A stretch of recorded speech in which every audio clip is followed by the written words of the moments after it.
اس لیے شریعت میں ان کا غسل ہی نہیں۔ میرے بھائیو، آج کل یہ جو کورونا کا مسئلہ چل رہا ہے تو کورونا میں جو مرتے ہیں ان کو پولیس پلاسٹک میں پیک کر کے دیتی ہے اور یہ کہتی ہے اس کو کھول نہیں سکتے ہو۔ اب ان کے غسل کا مسئلہ کیا؟ تو ہماری فقہ میں مسئلہ لکھا ہے، ہماری فقہ میں مسئلہ لکھا ہے کہ ان کا غسل ہے ہی نہیں، بس بغیر غسل دیے نماز جنازہ پڑھ کے دفن کر دو۔ نماز جنازہ تو پڑھنی ہے، نماز جنازہ پڑھ کے دفن کر دو، غسل نہیں ہے۔ اور فقہ میں یہ قاعدہ بھی لکھا ہے کہ جو چیز ساقط ہو جاتی ہے وہ نہایت مجبوری میں بھی واپس نہیں آتی۔ لہذا جو لوگ فتویٰ دیتے ہیں کہ وہ پلاسٹک کو پیک کر کے دیا ہے اسی کے اوپر پانی ڈال دو یا اس پر تیمم کرا دو، یہ سب مسئلے غلط ہیں۔ اس پر پانی ڈال دینا یا تیمم کرا دینا یہ سب مسئلے غلط ہیں، ان کا غسل رہا ہی نہیں، جیسے شہید کا غسل نہیں رہا، کیونکہ بعض مرتبہ وہ اس حال میں ہو جاتا ہے کہ ہم اس کو نہلا ہی نہیں سکتے، تو اب یہ اسے پیک کر کے دے دیا ہے پولیس نے اور یہ کہا کہ کھول نہیں سکتے۔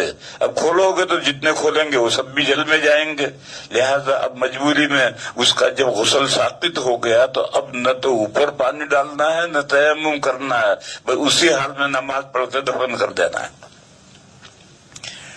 یہ میں نے مسئلہ اس لیے بیان کیا کہ آج کل اس مسئلے کے تعلق سے مختلف فتوے آ رہے ہیں۔ ایک بامبے کے بھی کسی صاحب کا کوئی فتویٰ آیا ہے، حضرت مفتی تقی صاحب کا بھی کوئی فتویٰ آیا ہے، دارالعلوم دیوبند کا فتویٰ یہی ہے کہ ایسے جو پولیس لا کر دے تو اس کو نہلانا نہیں ہے، اس پر پانی بھی اوپر ڈالنا نہیں ہے، اس پر تیمم بھی نہیں کرانا ہے، اسی حال میں نماز پڑھ کر کے دفن کر دینا۔ اور یہ مسئلہ شہید کے مسئلے سے لیا گیا ہے، شہید کا غسل کیوں نہیں ہے؟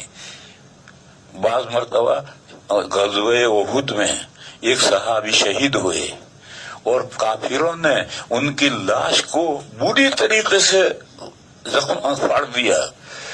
اب ان پہچاننا بھی مشکل کہ یہ کون بندہ ہے، کس کی لاش ہے، تو ان کی بہن آئی اور اس بہن نے انگلیوں کے پورے دیکھ کر کے پہچانا کہ میرے بھائی ہیں۔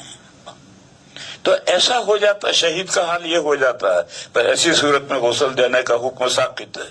بس یہ جو پولیس کا کورونا میں مرتے ہیں پیک کر کے دیتے ہیں، اب اس کو کھول نہیں سکتے تو غسل کا حکم ساقط ہے۔ اب اوپر نہ پانی ڈالنا ہے نہ تیمم کرنا ہے، بس نماز پڑھو، نماز پڑھ کر کے دفن کر دو۔ یہ درمیان میں میں نے مسئلہ بیان کیا تھا، اصل مسئلہ تو میں بیان کر رہا تھا کہ شہید وہ ہے جو کل قیامت کے دن اسی حال میں، جس حال میں شہید ہوا ہے اسی حال میں قیامت کے دن آئے گا اور میدان قیامت میں گواہی دے گا کہ میں ان بندوں کے پاس میں اللہ کا دین لے کر گیا تھا، انہوں نے اللہ کا دین تو قبول نہیں کیا اور میرا مار کے مردہ بنا دیا۔ اور چوتھے بندے ہیں صالحین، نیک لوگ۔ نیک لوگ کس کو کہتے ہیں؟ نیک لوگ ایک اصطلاحی لفظ ہے، سبھی لوگ سمجھتے ہیں، پھر بھی اگر تھوڑی بہت تشریح کرنی ہے تو وہ یہ ہے کہ اللہ کی ہر شریعت میں دو قسم کے کام ہیں، کرنے کے اور بچنے کے۔ تو جتنے کام کرنے کے ضروری ہیں، جتنے فرائض ہیں اور جتنے واجبات ہیں، ان تمام کو مضبوطی سے عمل کرتا ہو۔ اور جو بچنے کے کام ہیں وہ دو ہیں، ایک حرام اور ایک مکروہ تحریمی۔ مکروہ تحریمی کے تعلق سے لوگ سمجھتے ہیں کہ بھائی تو مکروہ ہے، بھائی مکروہ نہیں ہے، مکروہ تحریمی ہے، یعنی گویا یہ بھی حرام ہے۔ تو جو حرام سے اور مکروہ تحریمی سے بچتے ہیں اور فرائض اور واجبات پابندی سے کرتے ہیں وہ نیک بندے ہیں۔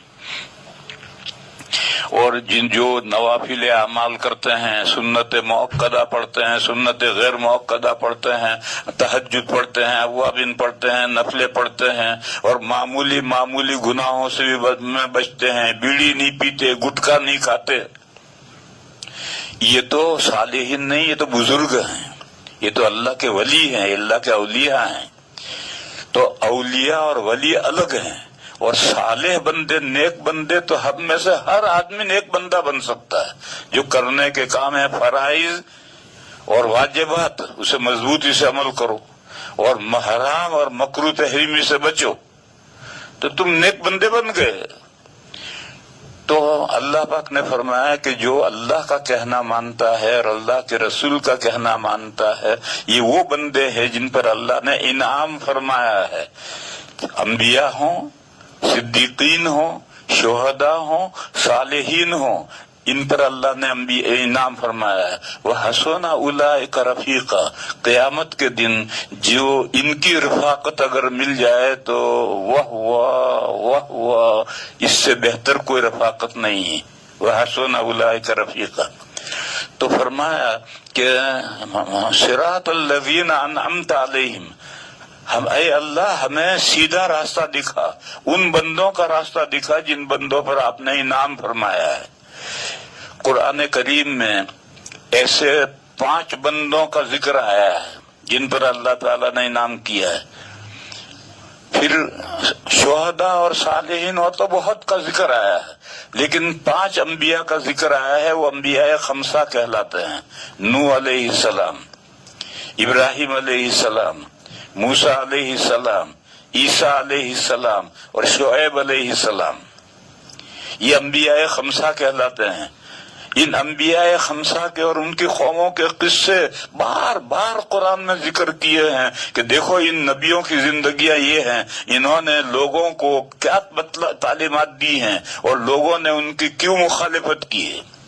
دیکھو اس میں آدم علیہ السلام کا ذکر نہیں، آدم علیہ السلام تو سب کے ابا ہیں، اور اس میں ہمارے آقا ان کا بھی ذکر نہیں ہے۔ انبیاء 5 بیچ میں ہیں، آدم علیہ السلام تو اوپر گئے، اور ہمارے حضور کی امت کو تو یہ سارے واقعات سناتے ہیں، بس اگر ہمارے حضور کے حالات بیان کریں گے تو کیسے ہوں گے؟ میں اس کی مثال دوں، تورات کے بارے میں یہودی یہ کہتے ہیں کہ اللہ کی کتاب ہے، اس میں کوئی تبدیلی نہیں ہے، حالانکہ تورات میں موسیٰ علیہ السلام کی قبر کا ذکر ہے کہ موسیٰ علیہ السلام کی قبر فلاں جگہ ہے۔ تو سوچو موسیٰ علیہ السلام پر جو کتاب نازل ہوئی ہے اس میں موسیٰ علیہ السلام کی قبر کا ذکر کہاں سے آ گیا؟ بس حضور پاک صلی اللہ علیہ وسلم پر جو ذکر کتاب نازل ہوئی اس میں حضور کی امت کے احوال کیسے آئیں گے اور حضور کے احوال اور صحابہ کے احوال کیسے آئیں گے؟ اس لیے میں نے کہا کہ آدم علیہ السلام کا تذکرہ بھی نہیں ہے اور حضور کا بھی نہیں، بیچ میں 5 انبیاء ہیں، نوح علیہ السلام، ہود علیہ السلام، صالح علیہ السلام، ابراہیم علیہ السلام اور شعیب علیہ السلام۔ ان 5 انبیاء کو ان کی امتیں کافر اور مشرک امت تھی، ان کے ساتھ ان کے بڑے لمبے جھگڑے رہے ہیں، اور ان جھگڑوں میں وہ بعض تو امتیں ہلاک کر دی گئی ہیں۔ نوح علیہ السلام کی امت کے بڑے تفصیلی واقعات آئے ہیں، ابراہیم علیہ السلام کی امت کے بھی بڑے تفصیلی واقعات ہیں، ہود علیہ السلام، صالح علیہ السلام کے بھی، شعیب علیہ السلام کے بھی۔ یہ انبیاء 5 کہلاتے ہیں، 5 انبیاء، نوح علیہ السلام، ابراہیم علیہ السلام، ابراہیم علیہ السلام سے پہلے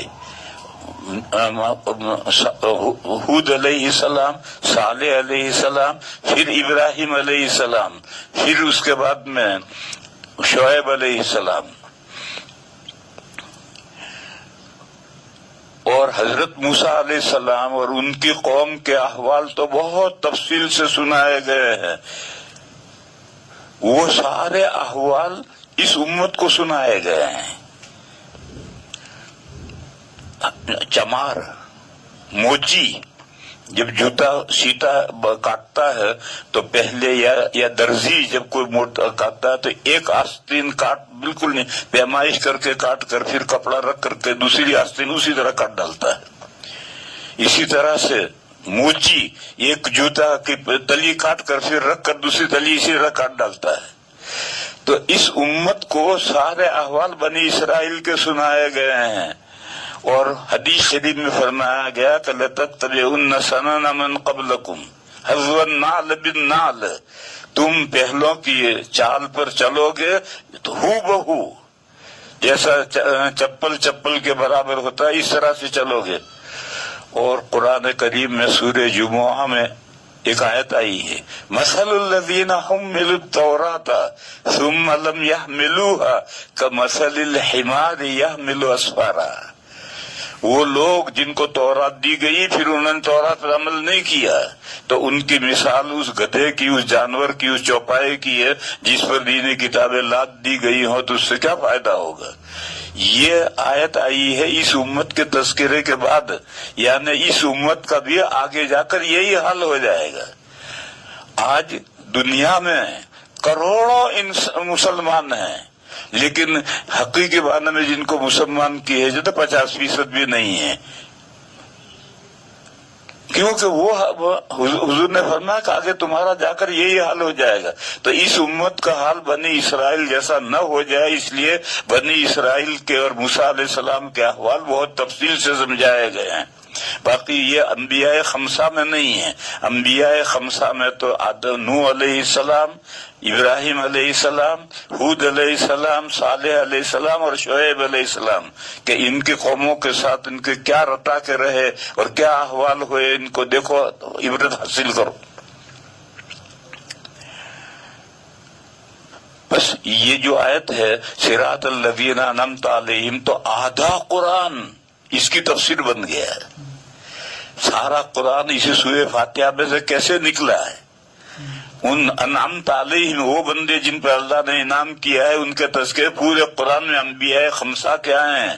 اور انبیاء خمسہ کے قصوں کے ساتھ میں نے ایک خاص بات بتائی کہ موسیٰ علیہ السلام اور ان کی قوم کے جو قصے ہیں وہ تو اس امت کو خاص طور پر الگ سے سنائے گئے ہیں، کیونکہ یہ امت کے جب احوال بگڑیں گے تو وہ بنی اسرائیل کے ان بگڑے ہوئے احوال کے جیسے ہو جائیں گے۔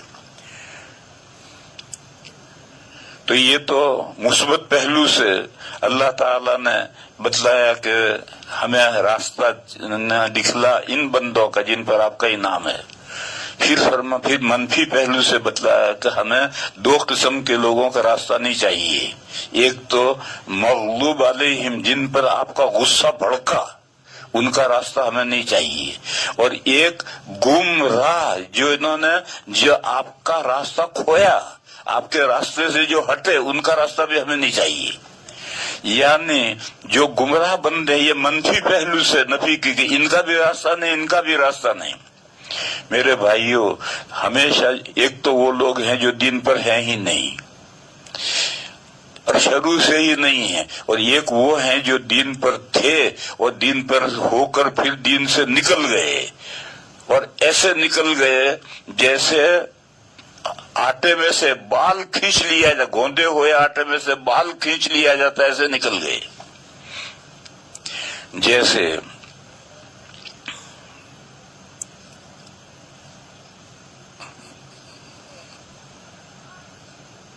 یہود،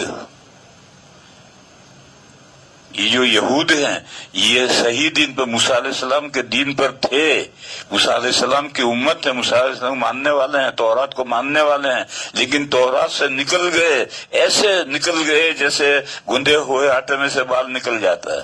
اسی لیے اللہ تعالیٰ ان پر نہایت غضبناک ہوئے، بھڑکے۔ پھر اس کے بعد میں عیسیٰ علیہ السلام آخری پیغمبر آئے بنی اسرائیل میں۔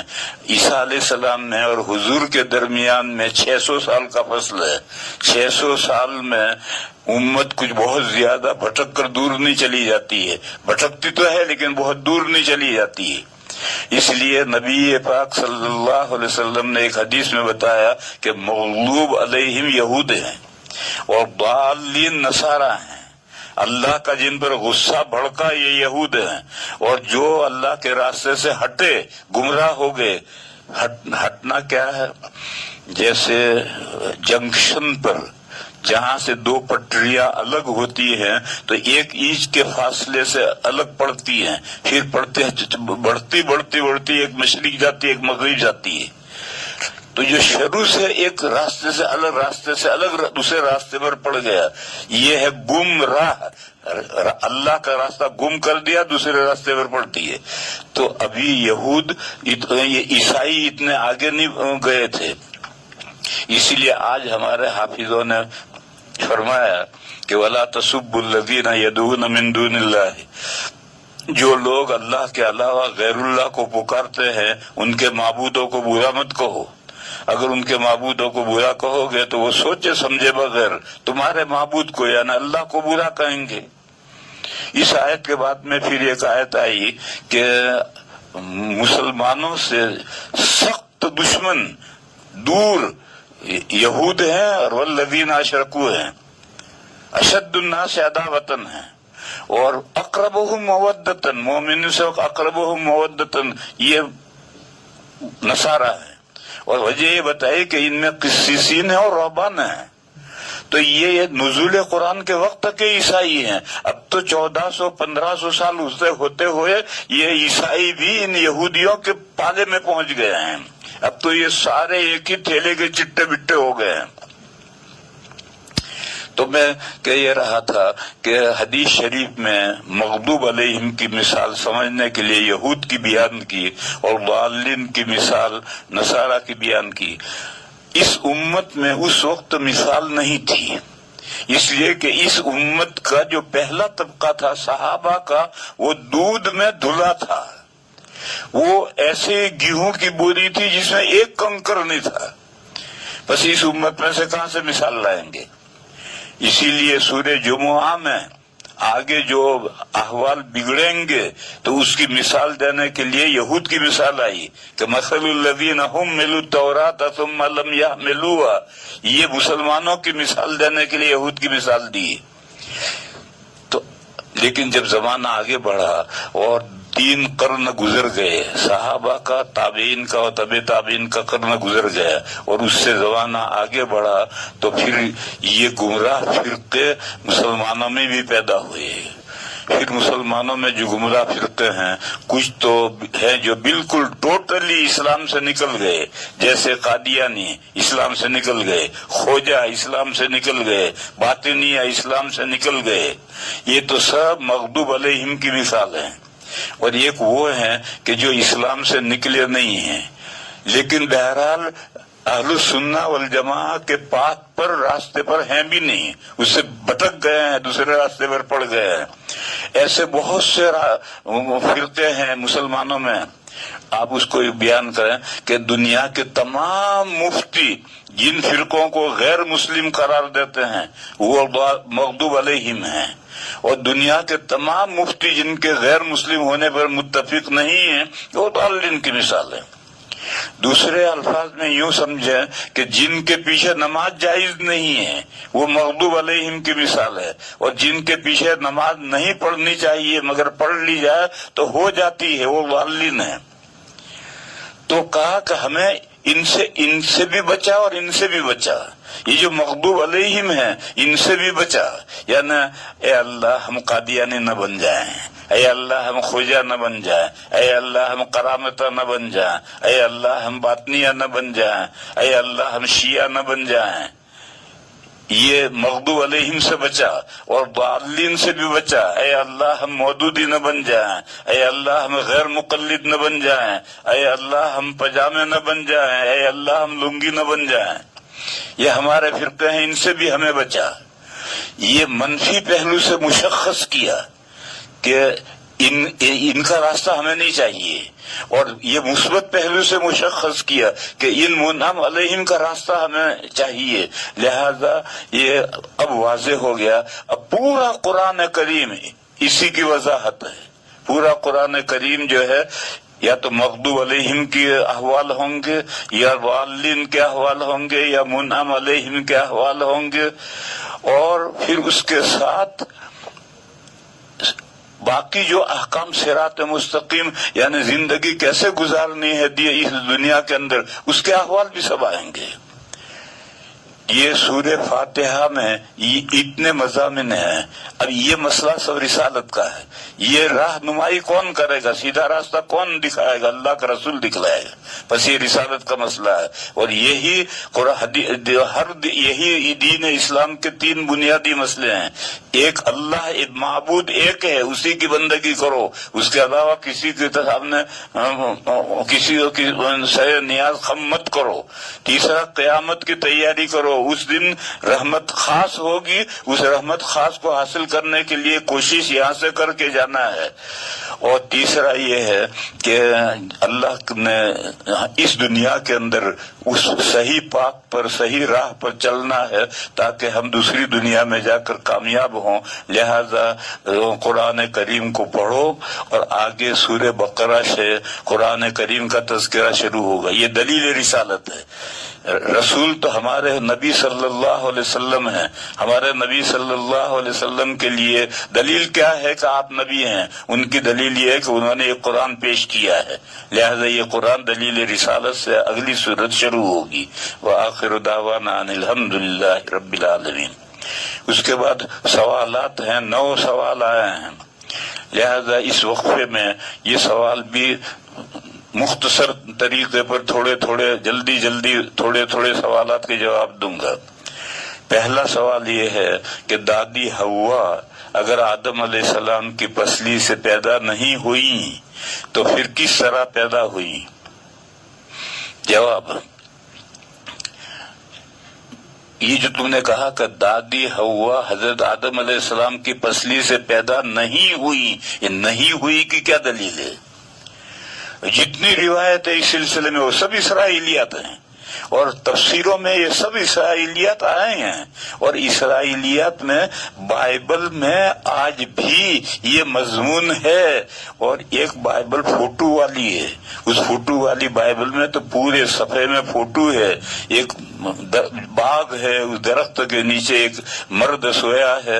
اللہ تعالیٰ کبوتر بن کر کے پنجے میں چھری لے کر آئے اور اس مرد کے پہلو میں سے تھوڑا سا گوشت لے گئے اور حضرت حوا کو بنا کر بھیج دیا. ابھی وہ سوئے ہیں, ان کے ابھی بیدار نہیں, اسے پہلے وہ آ کر وہاں بیٹھ گئی. یہ سارا مضمون بائبل میں ہے. آج بھی بائبل چھپے ہوئے ہیں, ہر زبان میں چھپے ہوئے ہیں. دیکھو یہ سب روایتیں تفسیروں میں آئی ہیں.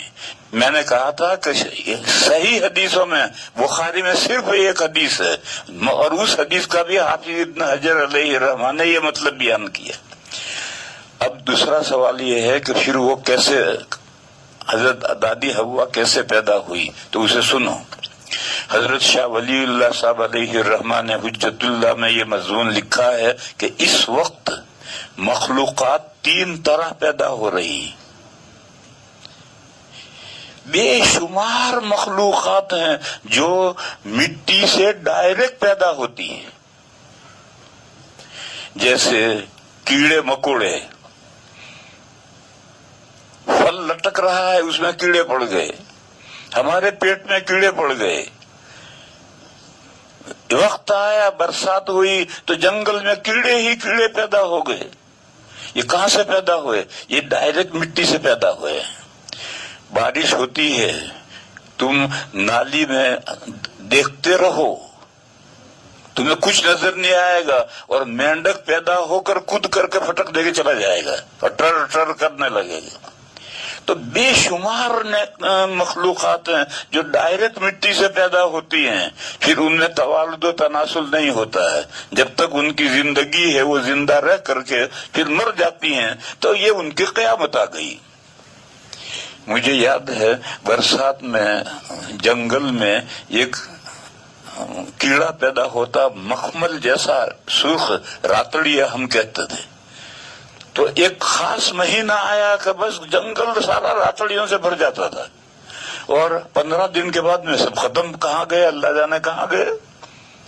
تو ایک تو مخلوقات آج بھی بے شمار مخلوقات ڈائریکٹ مٹی سے پیدا ہو رہی. دوسری وہ مخلوقات ہے کہ جو مٹی سے بھی پیدا ہوتی ہے اور پھر ان میں توالد و تناسل بھی ہوتا ہے. جیسے مچھلی, ایک تالاب ہو, چاروں طرف سے کوئی پانی کے آنے کا راستہ نہ ہو, اور تالاب کے اندر 5-10 سال ہوتے ہوتے اس تالاب میں مچھلیاں خود بخود پیدا ہو جائیں گی. پھر ان مچھلیوں کے اندر توالد و تناسل بھی ہوتا ہے, مچھلی انڈا بھی دیتی ہیں, انڈوں میں سے بچے بھی نکلتے ہیں. اور تیسرے بڑی مخلوقات ہیں, گھوڑا, اونٹ, مرغی, یہ وہ, انسان, جنات, وغیرہ وغیرہ، یہ جو بڑی مخلوقات ہیں ان کے پہلے 2 فرد ڈائریکٹ مٹی سے بنائے گئے، پھر اس کے بعد میں ان میں توالد و تناسل شروع ہوا، اب توالد و تناسل ہو رہا ہے، اب دوبارہ مٹی سے نہیں بنتے۔ اور وہ جو رسل صاحب کہتے ہیں کہ انسان بندر سے ترقی کر کے انسان بن گیا، وہ بنا ہوگا، وہ بندر سے بنا ہوگا، ہم تو نہیں بنے۔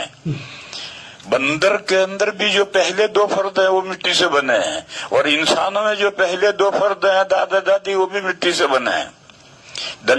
دلیل حوالہ روح المعانی ایک بڑی معتبر تفسیر ہے، اس کی سورہ نساء کھولو، سورہ نساء کی پہلی آیت ہے یا ایھا الناس اتقوا ربکم الذی خلقکم من نفس واحدہ وخلق منها زوجها وبث منہما رجالا کثیرا ونساء۔ اس کی تفسیر حوض میں وہی مشہور تفسیر کی ہے کہ دادا مٹی سے، اللہ نے ان کو زمین کی مٹی سے پیدا کیا، پھر ان کی پسلی سے دادی کو پیدا کیا، وہ جو اسرائیلی مضمون جو تفسیروں میں آیا وہی کیا ہے۔ وہیں حاشیے میں حضرت جابر رضی اللہ تعالیٰ عنہ کے ایک شاگرد ہیں محمد باقر رحمت اللہ علیہ، تابعی ہیں، ان کا قول لکھا ہے، اور لکھا ہے کہ خلقت حواء من بقیت طینۃ آدم، پھر 12 لکھ کر لکھا ہے منہ، یعنی یہ حاشیہ کسی نے نہیں بڑھایا بلکہ تفسیر والے نے ہی یہ حاشیہ لکھا ہے کہ حضرت دادا آدم کو پیدا کرنے کے لیے جو حکم ہوا تھا اور فرشتوں نے جو مٹی تیار کی تھی اس مٹی میں سے دادا کا پتلا بنا دیا، تو باقی جو بچی ہوئی مٹی تھی اس مٹی سے دادی حوا کو بنایا گیا۔ یہ روح المعانی کے سورہ نساء کے پہلی آیت کی تفسیر کے حاشیے میں ہے، اور حضرت امام باقر یہ حضرت جابر کے شاگرد ہیں، ان کا قول لکھا ہے کہ خلقت حواء من بقیت طینۃ آدم، یہ دوسرا قول ہے۔ پھر مسئلے 2 ہیں، ایک مسئلہ تو یہ ہے کہ ہر عورت مرد کی پسلی سے بنی ہے، یہ تو بداہتاً غلط ہے۔ ہر عورت کسی نہ کسی مرد کی پسلی سے بنی ہے تو غلط ہے۔ کیوں؟ بہت سی عورتیں مرد کے اس کے شوہر کے پیدا ہونے سے پہلے پیدا ہو جاتی، لڑکی پیدا ہو جاتی ہے، ابھی تو لڑکا تو وجود میں نہیں آیا تو اس کی پسلی سے کہاں پیدا ہوئی۔ اور بہت سی لڑکیاں ہیں زندگی بھر شادی ہی نہیں کرتی تو وہ کس کی پسلی سے پیدا ہوئی۔ لہذا یہ مضمون کہ ہر عورت کسی نہ کسی مرد کی پسلی سے پیدا ہوئی ہے، یہ تو مضمون بداہتاً غلط ہے۔ ہاں، دادی دادا کی پسلی سے پیدا ہوئی، یہ بائبل سے یہ مضمون تفسیروں میں آیا ہے، صحیح حدیثوں میں یہ مضمون نہیں ہے۔ اور یہ سوال کہ بھی دادی پیدا کہاں ہوئی، تمام بڑی انواع اس کے پہلے 2 فرد ڈائریکٹ مٹی سے بنے ہیں، تو انسان بھی ایک بڑی نوع ہے، اس کے پہلے جو 2 فرد ہیں وہ ڈائریکٹ مٹی سے بنے ہیں۔ یہاں رک کر ایک بات سمجھو، یہ مولویوں کے سمجھنے کی بات ہے، ہر ایک کے سمجھنے کی بات نہیں ہے، وہ یہ ہے کہ یا ایھا الناس اتقوا ربکم الذی خلقکم من نفس واحدہ، نفس واحدہ کی تفسیر کرتے ہیں آدم علیہ السلام، یہ تفسیر متعین نہیں ہے۔ نفس سے مراد انسان کا نفس ہے جس کو نفس ناطقہ کہتے ہیں۔ اللہ نے تم سب انسانوں کو نفس انسان بنایا، انسان کا جو نفس ہے نفس ناطقہ اس سے بنایا ہے، اور اس کا جوڑا بنایا ہے، مرد اور عورت کا جوڑا بنایا ہے، یعنی 2 صنفیں بنائی ہیں، ایک صنف مرد ایک صنف عورت۔ وَبَثَّ مِنْهُمَا رِجَالًا كَثِيرًا وَنِسَاءً، پھر ان دونوں سے بہت مخلوقات پھیلائی۔ بہرحال یہ جہاں قرآن میں جہاں جہاں نفس آیا ہے اس نفس سے مراد نفس ناطقہ، آدم علیہ السلام مراد نہیں ہے۔ اور اس کی یہ تفسیر میری تفسیر ہے ہدایت القرآن، اس میں سورہ نساء کے شروع میں بہت تفصیل سے میں نے یہ سمجھایا ہے کہ یہ نفس سے مراد نفس ناطقہ ہے، جو تمام انسان مردوں کا اور عورتوں کا مشترک نفس ہے۔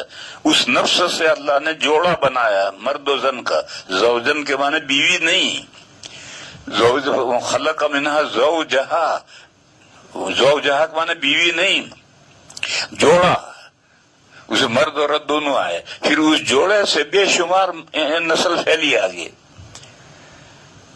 بس یہ اتنی تفسیر، لیکن لوگوں میں جو بات چلی ہوئی ہے اور وہ اتنے دماغوں میں بیٹھی ہوئی ہے کہ بخاری شریف کے حاشیے میں بھی یہی لکھا ہے. جہاں یہ کل میں نے بخاری کی حدیث بیان کی تھی کہ ان المرأۃ خلقت من ضلع، عورت پسلی سے پیدا کی گئی، وہاں حاشیے میں بھی یہی لکھا ہے. اور وہ حاشیہ بھی بہت بڑے آدمی کا حاشیہ ہے. حضرت مولانا احمد علی صاحب محدث سہارنپوری کوئی معمولی آدمی نہیں، بہت بڑے آدمی تھے، مگر انہوں نے وہ حاشیہ ادھر ادھر کتابوں میں سے نقل کیا ہے، انہوں نے اپنی طرف سے کچھ نہیں لکھا. بس یہ جو کتابوں میں اقوال ہوتے ہیں، ان اقوال کے پیچھے اگر دلیل ہے تو ٹھیک ہے، اگر دلیل نہیں ہے تو پھر بغیر دلیل کے کوئی چیز نہیں مانی جاتی. اور قرآن میں بھی کوئی واضح بات نہیں ہے کہ عورت دادی دادا کی پسلی سے بنی ہے، ایسی کوئی واضح بات قرآن میں نہیں ہے، حدیث میں بھی، صحیح حدیث میں بھی نہیں ہے. اور دوسری جن حدیثوں میں یہ بات ہے وہ سب بائبل سے آئی ہوئی حدیثیں ہیں، اسرائیلی حدیثیں. اس کے بعد پھر سوال ہے، دوسرا سوال ہے کہ تراویح کی نماز 4 رکعت کر کے پڑھنا جائز ہے یا نہیں؟ 4 نہیں، 6 رکعت کر کے پڑھو، 8 رکعت کر کے پڑھو، سب جائز ہے. 8 سے زیادہ 10 رکعت ایک سلام سے پڑھنا مکروہ ہے. کوئی بھی نفل نماز، تراویح کی تو تخصیص نہیں ہے، کوئی بھی نفل نماز ہے. ائمہ ثلاثہ کے یہاں تو یہ ہے کہ افضل دو ہے، لیکن امام اعظم کہتے ہیں کہ 4 ایک سلام سے افضل ہیں، اور 6 بھی ایک سلام سے جائز ہے، 8 بھی ایک سلام سے جائز ہیں. 8 سے زیادہ ایک سلام سے پڑھنا ٹھیک نہیں. تراویح اگر 4 پڑھے، 6 پڑھے، 8 ایک سلام سے پڑھے، سب جائز ہے.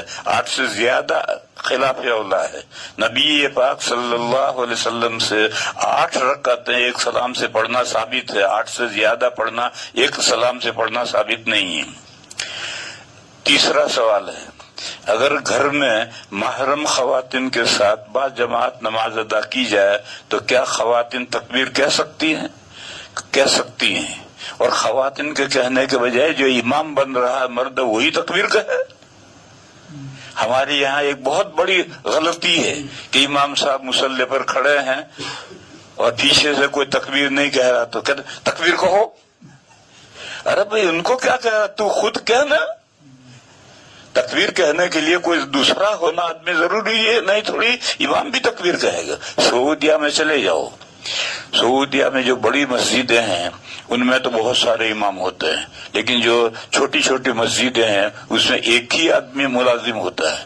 وہی مسجد میں ہوور چلاتا ہے، مشین چلا کر مسجد قالین صاف کرتا ہے.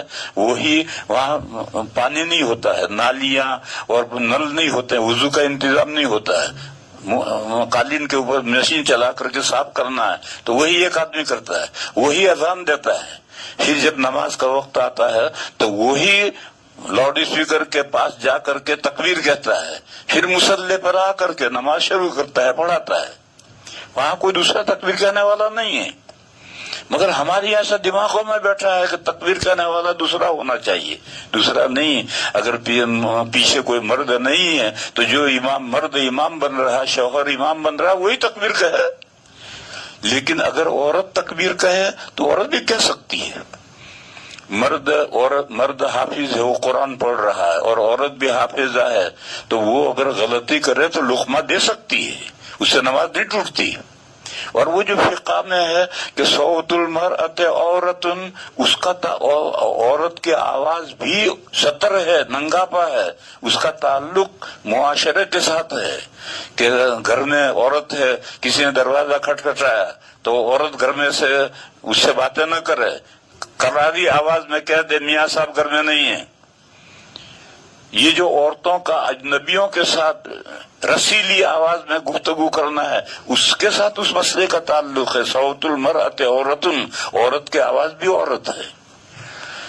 نماز میں اگر عورت لقمہ دے گی تو عورت کی نماز نہیں ٹوٹے گی، مرد لقمہ دے گا تو نماز نہیں ٹوٹے گی. اور وہ تکبیر کہے گی تو اس سے کوئی آسمان ٹوٹ نہیں پڑے گا. باقی اس کو کہنی نہیں چاہیے. امام مرد ہے، وہ مرد ہی تکبیر کہے. اس کے بعد ہے جو حدیث شدید درجہ کی ضعیف ہو، جو حدیث شدید درجہ کی ضعیف ہو وہ فضائل میں چل سکتی یا نہیں چل سکتی. ضعیف حدیث فضائل میں معتبر ہے، ضعیف حدیث فضائل میں معتبر ہے. لیکن جو حدیث شدید ضعیف ہے یعنی تقریباً موضوع جیسی ہے، ایک تو ہے 100% موضوع گھڑی ہوئی حدیث ہے، اور ایک ہے کہ وہ شدید ضعیف ہے تو وہ بھی گویا یہ سمجھو کہ وہ موضوع جیسی ہے، وہ فضائل میں بھی نہیں چلے گی. فضائل میں ضعیف حدیث چلے گی. ضعیف حدیث جو ہے وہ تو فضائل اعمال میں ضعیف حدیث چلتی ہے، شدید ضعیف حدیث نہیں چلتی. اس کے بعد سوال ہے اگر تراویح کی پہلی 4 رکعت میں 15واں پارہ پڑھا، پھر باقی 16 رکعت میں 13واں 14واں پارہ پڑھا تو کیا تراویح درست ہو جائے گی؟ بالکل درست ہو جائے گی. اس مسئلے کو چھوڑو، تم یوں سمجھو کہ امام صاحب نے پہلی رکعت میں قل هو اللہ پڑھا اور دوسری رکعت میں تبت یدا پڑھا تو نماز ہو جائے گی. اور پڑھنا نہیں چاہیے، پڑھنا پہلی رکعت میں تبت یدا پڑھو، پھر دوسری میں قل هو اللہ پڑھو، یعنی اترتا قرآن پڑھو. اور یہ اترتا قرآن پڑھنا واجب ہے، مگر یہ قرات کا واجب ہے، نماز کا واجب نہیں. لہذا اگر کوئی سرا پڑھے تو نماز ہو جائے گی، نماز کا کوئی واجب فوت نہیں ہوا. سبب اور مسبب کسے کہتے ہیں؟ سبب کے معنی ہے ذریعہ. جیسے کنواں ہے، کنویں میں پانی تک پہنچنے کا ذریعہ رسی اور ڈول ہے، اس کے ذریعے سے ہم پہنچتے ہیں. تو یہ رسی اور ڈول سبب ہے اور پانی مسبب ہے. اسی طرح سے ہم کھانا کھاتے ہیں، روٹی سالن کھاتے ہیں، پانی پیتے ہیں تو شکم سیر ہوتے ہیں. تو یہ پیٹ بھر گیا، سیر ہو گئے، یہ سیر ہونا مسبب ہے اور اس کا سبب ہے روٹی سالن اور پانی، یہ اس کا سبب ہے. قرآن کریم میں آگے جا کر کے آئے گا فرعون نے اپنے حامان سے کہا کہ تو یہ پجاوا پکا اور پکی اینٹیں پکا کر کے ایک اونچا محل بنا، میں اس محل پر چڑھ کر کے آسمان کی راہوں سے پار لوں گا. ابلغ الاسباب، تو ایسا محل بنا کہ میں اس پہ چڑھ کر کے اسباب پالوں، اسباب السماوات، آسمانوں کی راہیں پالوں. یعنی وہاں اتنا محل بنا کہ میں اس پر چڑھ کر کے آسمان پر چڑھ جاؤں اور پھر جا کر کے اللہ میں سے پوچھا ہوں کہ انہوں نے موسیٰ کو پیغمبر بنایا یا نہیں بنایا. اچھا، پھر یہ جو اسباب ہیں، روٹی سالن سے پیٹ بھر جاتا ہے، پانی سے سیراب ہو جاتے ہیں، یہ جتنے اسباب ہیں یہ کس نے اسباب بنایا؟ یعنی ان روٹی کے اندر تو یہ تاثیر نہیں ہے. اگر روٹی میں یہ تاثیر ہے تو جس کو استسقاء کی بیماری ہے وہ پانی پیتے پیتے پیٹ پھٹ جاتا ہے، کھاتے کھاتے پیٹ پھٹ جاتا ہے، پیٹ نہیں بھرتا. یہ تو اللہ نے ان میں یہ سبب کے اندر یہ تاثیر رکھی ہے. تو اللہ ہے مسبب الاسباب، اسباب کو اسباب بنانے والے اللہ ہیں. اللہ کے علاوہ کوئی کسی سبب کو سبب بنانے والا نہیں ہے. تمام اسباب کو اللہ نے اسباب بنایا، اور یہ اسباب جو ہیں مسببات تک لے جانے کا ذریعہ اللہ نے بنایا ہے. تو ان اسباب سے ہم مسببات تک پہنچتے ہیں. قادر مطلق کے کیا معنی ہیں؟ مطلق کے معنی کامل. قادر مطلق یعنی کامل قادر، ایسا قادر کہ جس سے اوپر کوئی قادر نہیں ہے، آخری سرا ہے قدرت کا.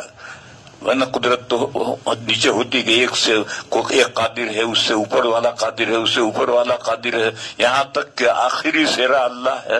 اللہ قادر ہے، اللہ کے اوپر کوئی قدرت نہیں ہے. تو قادر لفظ مطلق کے معنی کامل، قادر مطلق یعنی کامل. ہمارے اس کے بعد سوال ہے، ہمارے بنگلہ دیش میں عوام الناس سلوک اور تصوف کے تعلق سے افراط و تفریط کے شکار ہیں. اس صورتحال میں ہم آپ سے یہ جاننا چاہتے ہیں کہ شریعت میں بیعت کی کیا حقیقت ہے. سنو پائے، یہ بڑا تفصیلی موضوع ہے. افراد کے معنی ہے زیادتی، آگے بڑھنا، اور تفریط کے معنی پیچھے رہ جانا، کوتاہی کرنا.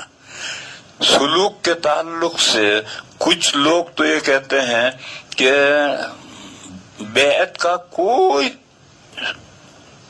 جواز ہے ہی نہیں. ایک فرقہ ہے نجدیوں کا، اور انہی نجدیوں کے فرقے کا مودودی جو ہمارے یہاں ہیں یہ تصوف کو مانتے ہی نہیں. مودودی صاحب نے تو تصوف کو چنیا بیگم لکھا ہے. چنیا بیگم کہتے ہیں افیون کو، کہ یہ پیر صاحب مریدوں کو یہ افیون کھلا دیتے ہیں اور پاگل بنا دیتے ہیں. تو یہ مودودی اور یہ نجدی، اور آج کل سعودیہ میں زیادہ تر سب نجدی ہیں، اور یہ جو غیر مقلدین ہیں یہ بھی سب نجدی ہیں. یہ تصوف کو گھاس ہی نہیں ڈالتے، وہ کہتے کچھ نہیں ہے. اور ایک دوسرا فرقہ ہے جو بدعتیوں کا ہے، جو بریلویوں کا ہے، وہ کہتے ہیں کہ بیعت کے بغیر نجات ناممکن ہے. جس کو آخرت میں نجات چاہیے تو پیر چاہیے. بلکہ ان کے گدھے تو یہ کہتے ہیں کہ بولتے پیر، گونگے پیر سے بولتا پیر اچھا. گونگا پیر یعنی قرآن، اور بولتا پیر یعنی یہ پیر وہ اچھا. یہ دونوں فرقے افراط و تفریط میں ہیں. صحیح بات کیا ہے؟ صحیح بات یہ ہے، سنو، قرآن سے اور حدیث، قرآن سے اور صحیح حدیث سے بیعت کا ثبوت ہے. سورہ ممتحنہ میں آیت ہے، یا ایھا النبی اذا جاءک المؤمنات یبایعنک علی الا یشرکن باللہ. اس میں ذکر ہے کہ اگر عورتیں اگر آپ سے بیعت کرنے آئیں تو آپ ان شرائط پر، ان دفعات پر بیعت کر لیں. تو یہ بیعت کا قرآن میں ذکر آیا. اور جو حکم عورتوں کے لیے ہے وہی حکم مردوں کے لیے ہے. یہ قاعدہ یاد رکھو. نوعی احکام مرد اور عورت کے مشترک ہیں، اور صنفی احکام الگ ہیں. مرد کے داڑھی نکلتی ہے، عورت کے نہیں نکلتی. عورت کو حیض آتا ہے، مرد کو نہیں آتا. اس کے احکام الگ ہیں. لیکن نوعی جو احکام ہیں وہ سب کے دو ہے. مرد کو بھی نماز پڑھنی ہے، عورت کو بھی نماز پڑھنی ہے، روزہ رکھنا ہے، زکوٰۃ دینا ہے، سب کے احکام مشترک ہیں. تو اب یہ بیعت کا جو حکم ہے یہ صنفی نہیں ہے، یہ نوعی ہے. اور جب عورتوں کے تعلق سے بیعت کا ذکر قرآن میں آیا تو یہ مردوں کے لیے حکم ہے. اور بخاری شریف میں حضرت عبادہ ابن صامت رضی اللہ تعالی عنہ کی حدیث ہے بخاری شریف میں کہ ایک مرتبہ نبی پاک صلی اللہ علیہ وسلم نے ہم سے کہا آؤ بیعت کرو. یہ بیعت سلوک ہے. اور وہی دفعات جو سورہ ممتحنہ میں ہے انہی دفعات پر حضور نے مردوں کو بیعت کیا. تو قرآن سے بھی بیعت کا ثبوت ہے اور حدیث سے اعلیٰ درجے کی پکی بخاری کی حدیث سے بھی بیعت کا ثبوت ہے. مگر اس کے ساتھ سنو میرے بھائیو، بیعت آخرت میں نجات کے لیے ضروری نہیں ہے. اگر آخرت میں نجات کے لیے بیعت ضروری ہوتی تو تمام مرد اور تمام عورتیں حضور سے بیعت ہوتے. حالانکہ تمام صحابہ حضور سے بیعت نہیں تھے، تمام صحابیات حضور سے بیعت نہیں تھے. خاص خاص صحابہ بیعت تھے، خاص خاص صحابیت بیعت تھی. اور جو عورتیں بیعت تھی ان کا جب تاریخ میں تذکرہ آتا ہے تو یہ جملہ آتا ہے کانت من المبایعات. یہ خاتون بیعت کرنے والی خواتین میں سے ہے. اس سے ان کا مقام و مرتبہ بڑھ جاتا تھا. ایسے مردوں میں سے بھی بیعت کرنے والے خاص ہیں. اور یہ جو آج کل سلسلہ ہے کہ پیر صاحب نے مجاز بنایا، اب تو مجاز نہیں مجاز، یعنی حقیقت کا مقابل مجاز، ڈپلیکیٹ، یہ لفظ ہی غلط استعمال کرتے ہیں. مجاز بنایا، یہ جو سلسلہ ہے ہم نے آج تک کسی حدیث میں نہیں پڑھا کہ حضور نے کسی صحابی کو خلیفہ اور مجاز بنایا ہو. بیعت تو صحابہ تھے، اور جن باتوں پر بیعت تھی صحابہ مضبوطی سے اس پر عمل کرتے تھے. لیکن حضور نے کسی صحابی کو اجازت دی ہو کہ تو آگے بیعت کرنا اور تو رہنمائی کرنا، اس کی کوئی حدیث ہم نے آج تک نہیں پڑھی. بس یہ جو سلسلہ ہے پھر اس کا تعلق ارشاد مانے جس کے بعد دین کا پختہ علم ہے وہ لوگوں کی دینی رہنمائی کرے گا. بیعت سے کوئی تعلق نہیں. بیعت الگ سلسلہ ہے، یہ تو ذاتی عمل کے لیے ہے. ہم نے پیر کے ساتھ جن باتوں کا معاہدہ کیا ہے ان باتوں پر مضبوطی سے ہم عمل کریں، اس مقصد سے بیعت ہے. اور لوگوں کی دینی رہنمائی کے لیے ارشاد، دینی رہنمائی کے لیے دین کا پختہ علم ضروری ہے. جس کے پاس دین کا پختہ علم ہے وہ رہنمائی کرے گا. مجھے یاد ہے جب ہمارے دیوبندیت شروع ہوئی اور شروع میں کام چلا تو ہمارے یہاں مدرسوں میں نصاب میں در مختار پوری پڑھائی جاتی تھی، اور دارالافتاء اور فتویٰ کا کام کوئی نہیں بتاتا تھا۔ آج دارالافتاء بے شمار دارالافتاء ہیں، اور کسی دارالافتاء کے طالب علموں کو پوری فقہ نہیں معلوم، اور پہلے اسی درس نظامی میں در مختار پوری پڑھاتے تھے۔ اب جس نے در مختار پوری پڑھ لی وہ تو مفتی ہے، وہ دینی رہنمائی کرے گا، اور یہ جو دارالافتاء سے مفتی نکل رہے ہیں جن کو پوری فقہ ہی نہیں جانتے، وہ کیا دینی رہنمائی کریں گے اور کیا فتویٰ دیں گے؟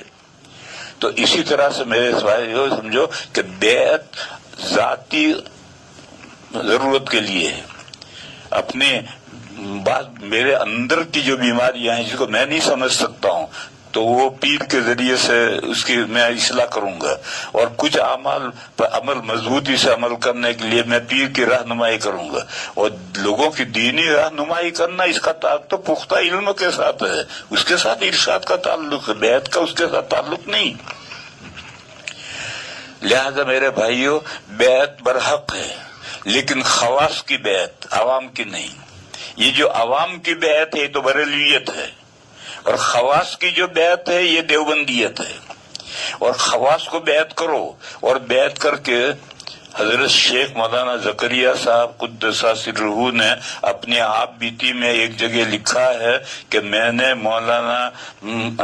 مولوی منور کٹیہاری کو اور مفتی محمود گنگوہی کو 40 سال رگڑا ہے، لفظ رگڑا لکھا ہے کہ 40 سال رگڑا ہے، اس کے بعد ان کو اجازت دی۔ تو اب یہ ایسے خواص ہی کو بیعت ہوتے تھے، عوام کو بیعت نہیں کرتے تھے، اور عوام اگر بیعت ہوتے بھی تھے تو ان کی ذات تک ان کو خلیفہ نہیں بنایا جاتا تھا۔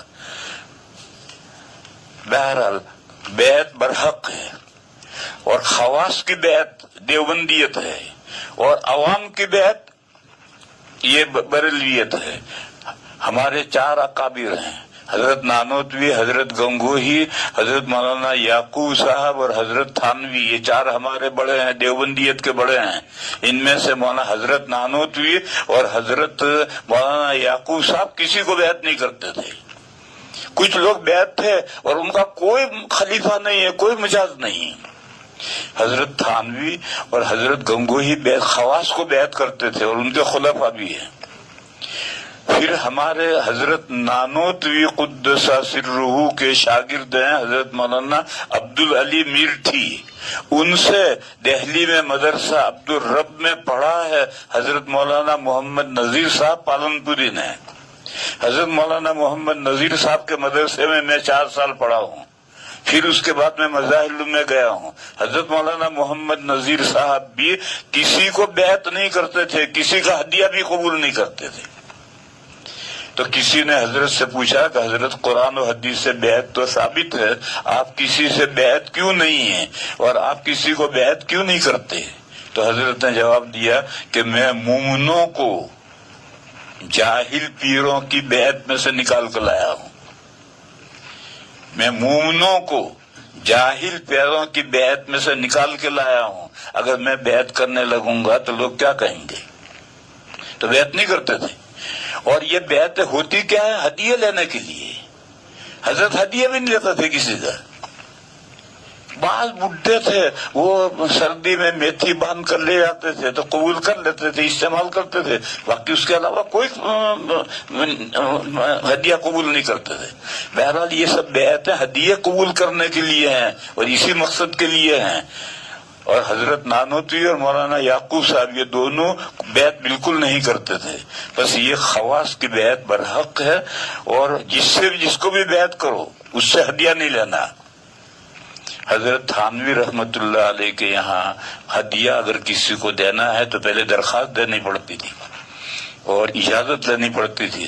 جتنی اجازت دے اتنا ہی ہدیہ لا سکتے ہو، بغیر اجازت کے ہدیہ کوئی لاتا تھا تو حضرت رد کر دیتے تھے، کیونکہ ایک طرح ہم خواص کو بیعت کر رہے ہیں۔ اب وہ جو خاص آدمی ہے جب بھی آتا ہے پیر کے صاحب تو 1000-2000 روپے کا ہدیہ لے کر آتا ہے، تو پھر تو چند مرتبہ ہدیہ قبول کرنے کے بعد پھر خلیفہ بنانا ہی پڑے گا، نہیں بنائیں گے کہاں جائیں گے؟ جت مار کے بنانا پڑے گا۔ اس لیے میں نے یہ کہا کہ جو افراد و تفریط ہے، بنگلہ دیش میں بہت افراد و تفریط ہے.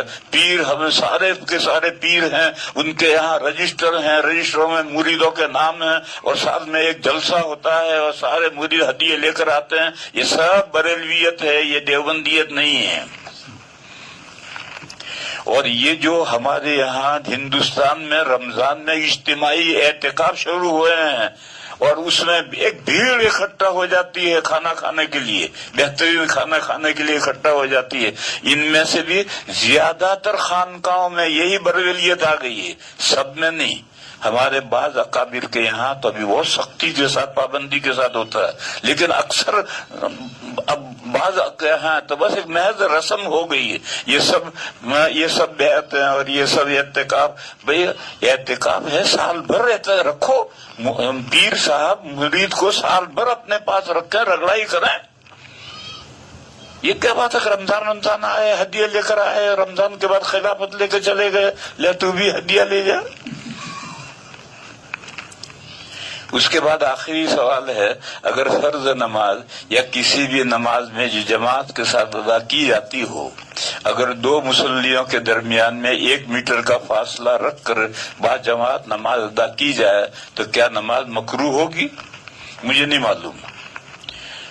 ایک تو ہے اپنے اختیار سے اس طرح سے کھڑا رہنا، تو نماز مکروہ ہوگی، کیونکہ حدیثوں میں تراسو، مل مل کر کھڑے رہو، صفیں سیدھی کرو اور مل مل کے کھڑے رہو، یہ حکم ہے. لہذا اپنے اختیار سے اگر الگ الگ کھڑے رہو گے نماز مکروہ ہوگی.